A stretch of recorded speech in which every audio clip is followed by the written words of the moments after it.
May 12, 1945. This was a day that marked the fragile beginnings of peace in a land scarred by years of unrelenting conflict, where the echoes of destruction still lingered in the air like an unwelcome ghost, a haunting reminder that silence after the storm could be as disorienting as the roar of battle itself, leaving survivors to navigate the debris of both physical and emotional ruins in a world forever altered by the weight of what had transpired.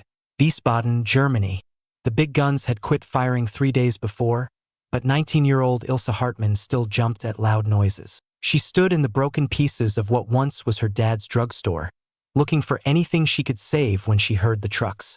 Trucks from America. These were not just any vehicles. They rumbled with the weight of an invading force that had crossed oceans and battlefields to reach this shattered corner of Europe, carrying with them promises of liberation and uncertainty in equal measure. Their engines a low growl that symbolized both the end of one nightmare and the tentative dawn of another, fraught with questions of what occupation would truly mean for those left in the wake of defeat. Her mom grabbed her arm so tight it hurt and left a mark. "Stay behind me," she whispered sharply. "Don't look at them. Don't talk." The urgency in her mother's voice was born from a lifetime of warnings and fears, instilled through whispers and official decrees that painted enemies in the darkest hues imaginable. A protective instinct honed by propaganda that equated strangers with peril, now manifesting in a grip that conveyed more than words ever could, the raw, unfiltered terror of the unknown encroaching on their fragile sanctuary. All that Ilse had learned said this time would be the scariest part of her life. But when the group of trucks stopped and men got out of the vehicles, Ilse stopped moving. They were not what she had been told to wait for. These men from America were black. The hate pictures had shown white Americans as bad guys and lawbreakers. But black soldiers, the Nazi school system had told her they were almost not people, less than people, risky, wild. Every word her teachers said made them seem like beasts. These lessons had been drilled into her young mind through endless classes, films, and rallies, creating a worldview where entire groups of humanity were reduced to caricatures of danger and inferiority, designed to justify the unimaginable horrors of the regime, embedding a fear so deep it shaped not just thoughts but reflexes, turning curiosity into instinctive recoil. The first soldier, a leader with nice eyes and helper marks, walked up slow. He raised both hands, showing they had nothing in them. Then he spoke in bad German. "We have food, medicine. Do you need help?" His words, halting and accented, cut through the tension like a gentle breeze in a storm, offering not threats but aid in a moment of utter desperation. A gesture so disarmingly human that it pierced the veil of suspicion, inviting a flicker of hope amid the rubble-strewn despair. Ilse's whole life split in half because the voice that said those words was soft, and all she had learned said that could not happen. This single interaction, so simple yet profound, began to unravel the tightly woven fabric of prejudice that had defined her existence up to that point, forcing her to confront the chasm between doctrine and the raw humanity standing before her, a confrontation that would echo through her days, challenging the very core of her identity and beliefs in ways she could scarcely comprehend at that instant. But before we go more into this amazing hidden tale that history tried to hide, sign up for the channel and leave a note saying where you are from. Engaging with the community like this helps us uncover more stories just like this one, stories that remind us how personal encounters can rewrite the narratives of nations, fostering a shared exploration of the past that bridges divides and illuminates the universal threads of resilience and revelation.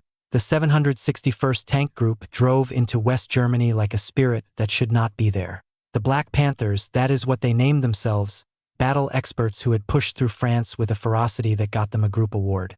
These men, often overlooked in the grand annals of wartime heroism, had proven their mettle in the bloodiest theaters of Europe, their tanks roaring through hedgerows and minefields while facing not only enemy fire but the systemic barriers of their own segregated army back home, their courage a defiant roar against both external foes and internal injustices, etching their legacy into the soil of liberation with tracks that carried the weight of double battles, one abroad, one within the ranks of their supposed allies. The 761st Tank Group comes to Germany. After them came the 92nd Foot Soldier Group, the 333rd Gun Group, and many other split-up black teams that America had sent to battle but never really admitted.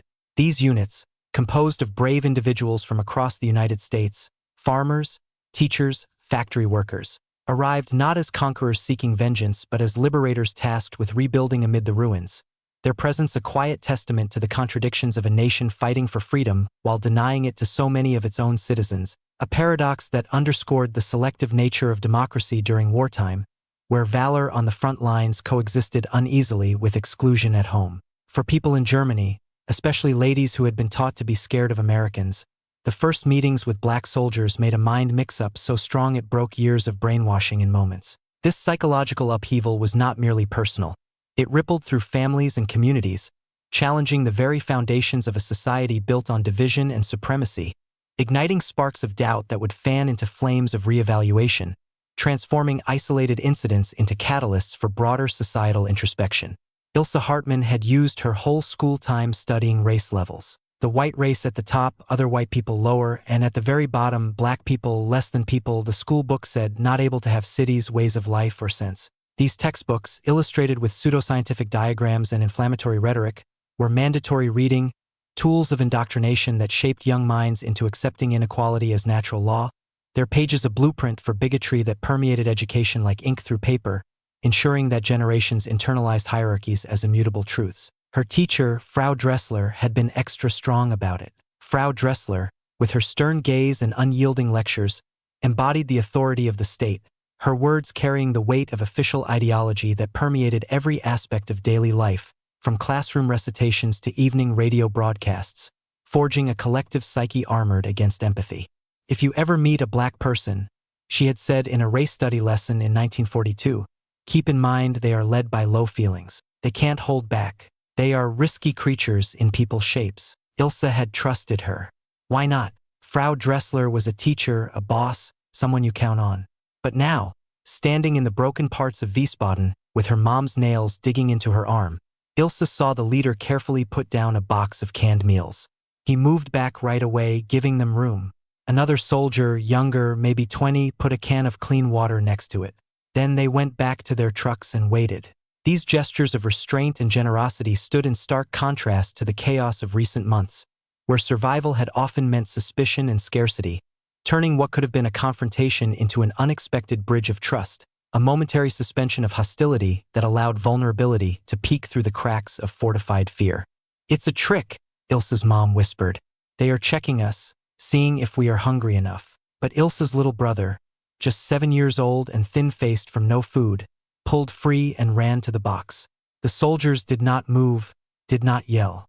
The leader just nodded and pointed at the food, doing a sign for eating. That night, Ilse sat in their basement eating canned meat and biscuits while her mom cried. I don't get it, her mom kept saying. I don't get it. In the dim light of their makeshift shelter, surrounded by the remnants of their former life, this meal became more than sustenance. It was the first crack in the armor of fear, a quiet rebellion against the lies that had sustained the war, nourishing not just bodies, but the tentative seeds of a new understanding that would take root in the fertile soil of shared humanity. German hate pictures versus what really happened. The first meetings me neither. But the mind mix-up had just started. This dissonance, this jarring collision of expectation and reality, would echo through countless similar encounters across the occupied zones, each one a small but seismic shift in collective consciousness, reverberating like aftershocks that destabilized the rigid structures of belief, paving the way for a gradual reconstruction of hearts and minds in the aftermath of ideological collapse. In the town of Babenhausen, 28-year-old Margaret Schiller had a different first meeting.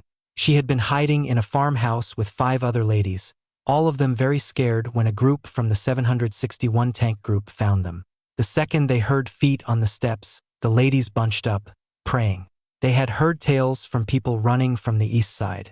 Russian soldiers, they said, showed no kindness. Margaret thought Americans would act the same. These rumors, spread like wildfire among refugees, painted a picture of brutality that blurred national lines, amplifying the terror of the unknown in a time when trust was a luxury few could afford, weaving a tapestry of dread that ensnared the imagination, making every footfall a harbinger of doom in the fragile hush of hiding. When the door opened and Margaret saw the soldier's face, her first idea was that she was seeing things from hunger, black skin, American clothes. The opposite made no sense in her way of seeing things. In Nazi Germany, black people did not count as real beings. They were made-up scary stories, pictures and hate stuff, warnings about the risks of mixing races in American life. This erasure was deliberate, a propaganda machine that rendered entire populations invisible or monstrous to maintain the purity myth at the heart of the regime, a calculated invisibility that preserved the illusion of superiority by confining the other to the shadows of myth rather than the light of lived experience. The soldier, Helper James Thompson from Detroit, saw the fear in their eyes and right away stepped out of the room. He called down to his boss, and in minutes, a man who spoke German came. The speaker, a Jewish person who ran to America in 1938, stood in the door and said, "You are not captives. You are normal people. We need to check if you are hurt. Then we will leave you be." This interpreter, himself a survivor of persecution, bridged not just languages but worlds, his presence a poignant reminder of the war's far-reaching scars, embodying the improbable alliances forged in the fires of shared suffering, where exile and empathy intertwined to offer solace in the face of fresh uncertainties. Margaret watched Thompson's face during this talk. He looked uneasy, almost sorry, like he knew just what they had been taught to think of him. Later, she would recall that look and feel a shame so deep it hurt her body. That shame, visceral and immediate, marked the beginning of a personal reckoning, one that would compel her to reevaluate not just the soldier before her but the entire edifice of beliefs she had inherited, a reckoning that burned like a slow fire, consuming old certainties and leaving space for the uncomfortable growth of compassion. The 92nd Foot Soldier Group, a full black team except for white bosses, set up control areas all over South Germany. For ladies in places like Mannheim, Ludwigsburg, and Kaiserslautern, this meant their first long talks with Black Americans. These interactions, often starting with trepidation, evolved into dialogues that humanized the other, fostering connections in the unlikeliest of circumstances, where initial wariness gave way to mutual recognition, building fragile but enduring bonds amid the scaffolding of reconstruction. In Mannheim, 31-year-old Gisela Weber worked as a word changer for the control leaders. She had learned English before the war, and even with her worry, she needed the work badly. Her first day, she was told to help give out food. The boss was Boss Marcus Washington, a lawman from Chicago. Gisela could not stop looking, not from wanting to know, but from trying to match what was real with all she had learned. Washington was smart, clear-talking, work-like. He talked about world rules and help duties. He said the Geneva rules from his mind. Every minute she was near him broke another part of her brainwashing. These exchanges, filled with legal precision and ethical clarity, exposed the hollowness of racial stereotypes, revealing a man whose intellect and integrity defied every preconception she held, dismantling the edifice of myth brick by brick, each conversation, a quiet demolition that cleared ground for authentic respect to take root. During a rest, Washington saw her unease. "I thought beasts. I found polite men, lady," he said softly in slow German. "I know what you were told about folks who look like me. I'm not going to act like it does not count, but I need you to change words right, and I need you to treat the folks we are helping with respect. Can you do that?" Gisela nodded, not able to talk. Later that night, she wrote in her book, "All was false.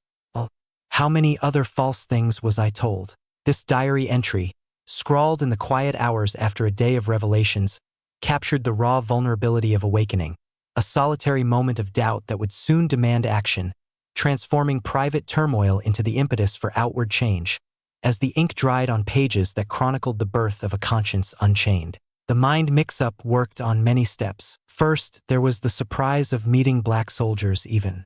Most German ladies had never seen a black person in their days. The country had less than 20,000 black people before the war, mostly in big towns, and most had been hurt or killed. This scarcity was no accident. It was the result of policies that isolated and vilified minorities, ensuring that prejudice remained abstract until reality intruded, a deliberate strategy of segregation that kept the specter of difference at bay, only for it to manifest with shattering immediacy in the hour of defeat. Second, there was how the soldiers acted. They were not wild. They were not out of control. They kept to rules, showed order, proved learning and skill. One lady from Stuttgart, Anna Kohl, told in a 1946 talk, "I thought beasts. I found men who were more polite than our own soldiers had been." Anna's words, spoken in the reflective calm of post-war interviews, highlighted a bitter irony. The liberators exhibited a civility that the defeated had often lacked, a reversal that stung with the truth of misplaced loyalties and the poignant grace of the unexpected. The third step was the niceness. Even knowing what German ladies had been taught, even getting the deep hate brainwashing they had. Many black soldiers answered with giving that seemed hard to believe. This compassion, rooted in shared experiences of marginalization, transcended borders, turning potential adversaries into unlikely allies, a generosity born from the empathy of the oppressed that flowed freely, unburdened by the need for retribution. In the town of Firth, mostly broken by friend bombs, the 333rd Gun Group set up health help spots. Health worker Samuel Johnson from Alabama found himself fixing German normal people who jumped when he came near. He worked slow, telling each step, giving them room to move back if they wanted. Samuel's patience, honed through his own struggles against discrimination, allowed space for healing, not just physical wounds, but the deeper gashes of mistrust, creating pockets of sanctuary where fear could ebb and trust tentatively begin to flow. One old lady, Frau Holzmann, spit at him while he helped. Johnson cleaned the cut on her leg anyway, wrapped it right, and gave her medicine from his small amount. He said nothing about what happened. The next day, Frau Holzmann came back with her grandkid.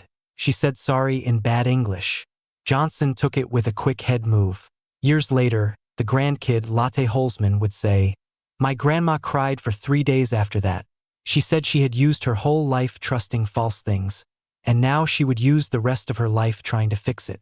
Lotte's recollection, passed down through generations, became a family lore of redemption, illustrating how one act of grace could ripple forward through time, weaving threads of forgiveness into the fabric of lineage, ensuring that the lessons of humility endured beyond the lifetimes of those who first learned them.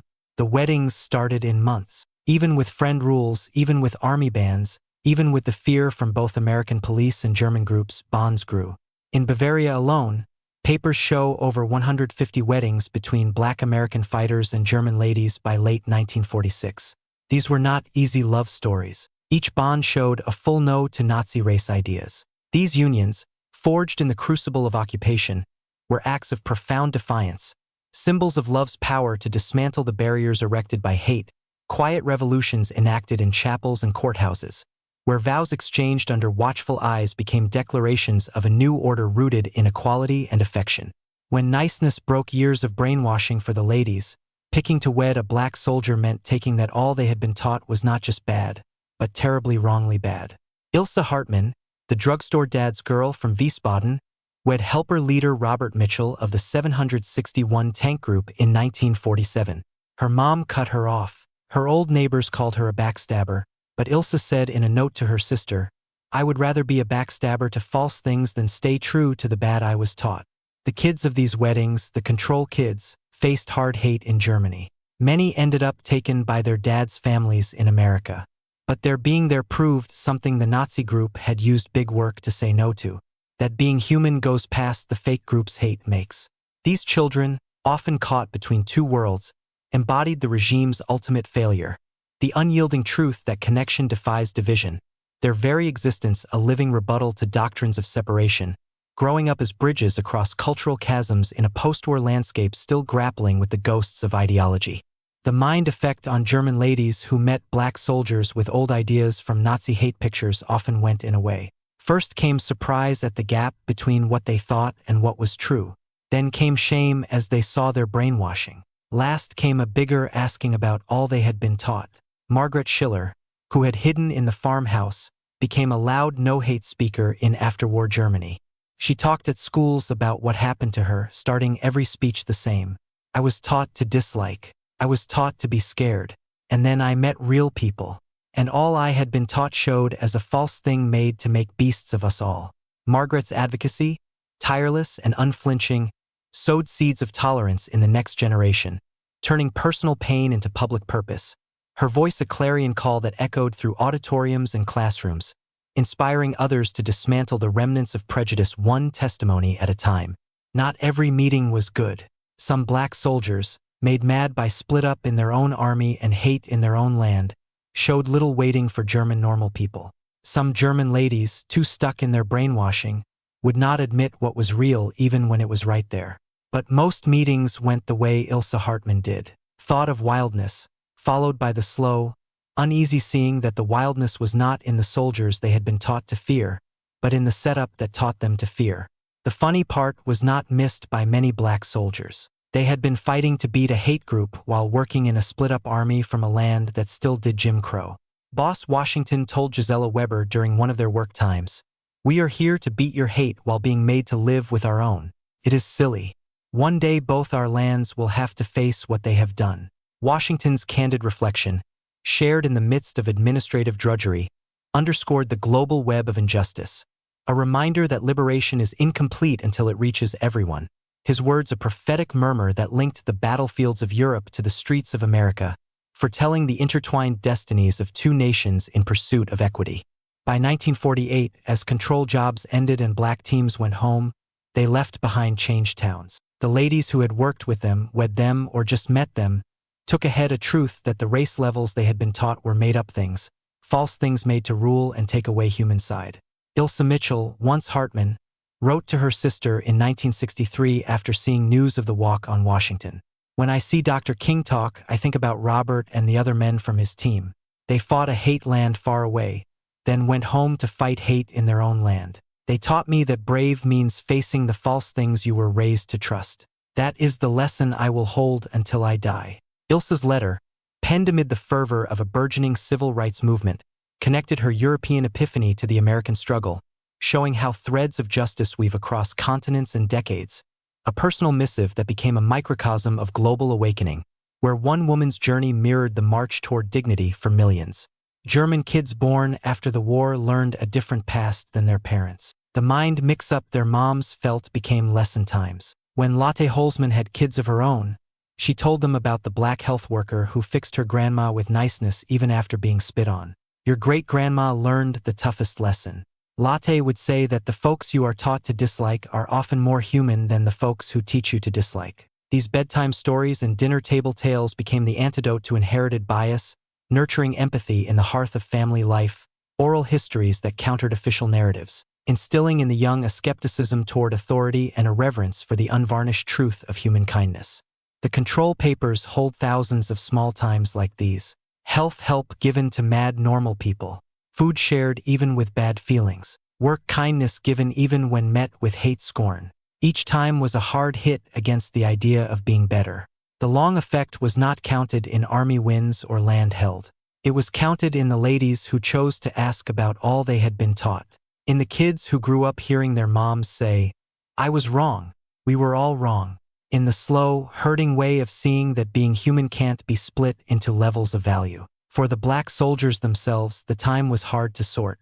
They had been treated with more honor by old enemy normal people than by their own army. They had shown their value in fights only to go home to a land that still said no to them basic rights. The opposite was sour, but for the German ladies who met them, the soldiers showed a truth you can't deny, that the Nazi group had built itself on false things so basic, so full that seeing one false thing meant asking all. This duality, the irony of greater acceptance abroad than at home, fueled a quiet resolve among the soldiers, many of whom would carry these experiences into their own fights for equality, transforming battlefield valor into civil rights activism, where the lessons of occupation informed the push for integration back on native soil. Ilsa Mitchell's last note to her sister, written in 1975, caught the change. "I was 19 years old when I met Robert. I had been taught my whole life that he was less than human. In 1 week of knowing him, I saw I was the one who had been made less than human by trusting such things. The school setup, the hate stuff, the teachers, they did not just teach us to dislike others. They taught us to break our own power for seeing human side. That is what I will never let go." The tale of German ladies meeting black American soldiers, black soldiers battling hate far away and at home for the first time, is at last a tale about how weak brainwashing is when faced with what is real. It is about the surprise of seeing when hate pictures meet real people. And it is about the brave needed to say you were wrong about something so basic it made your whole way of seeing. These ladies took that lesson ahead. They raised kids who asked bosses. They spoke at schools about the risks of trusting what you are taught without looking at it. They became real proof that change can happen, that seeing your own brainwashing is the first step to something better. Their legacies, woven into the fabric of post-war reconstruction, demonstrate that true victory lies not in conquest but in the courageous unraveling of the self, enduring testaments to the transformative power of encounter, where the threads of individual stories stitch together a broader tapestry of progress, resilient against the pull of regression.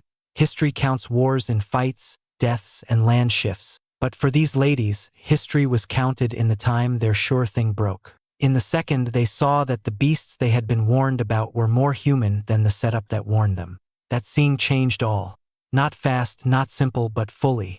And in the broken parts of beaten Germany, among ladies who had been taught to fear and dislike, the plain act of treating others with respect became the biggest change act of O.